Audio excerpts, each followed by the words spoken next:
નક્કી કર્યું છે આજે 2 કલાક વાંચવાનું છે ધેટ્સ ઇટ. એમાં ક્યાં પ્રેરણાની મોટિવેશનની ઓલાની જરૂર પડે?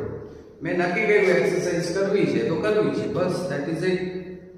એના માટે ક્યાં ઓલા વિડીયોઝ બધા ઓલા પસીનોથી તરતર ને એવા જોવાની જરૂર પડે?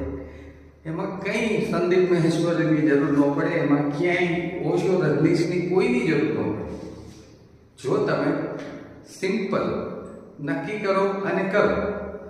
ટેસ્લાનો માલિક છે એ આવું કહે છે, હું નથી કહેતો, અને એટલે જ એ કદાચ ટેસ્લાનો માલિક છે. સમજાય છે તમને કે એની વચ્ચે એનું ડિસિઝન અને એના પ્રયત્નો, એની એફર્ટ્સ વચ્ચે કોઈ ત્રીજાને ક્યારેય લાવતો નથી. તમે બી બંધ કરો આ બધું. ખુદને છેતરવાની વાત છે આ બધી, ખુદ ઉપર સિમ્પથાઇઝ કરવાની વાત છે આ બધી. કરવું છે તો કરવું છે.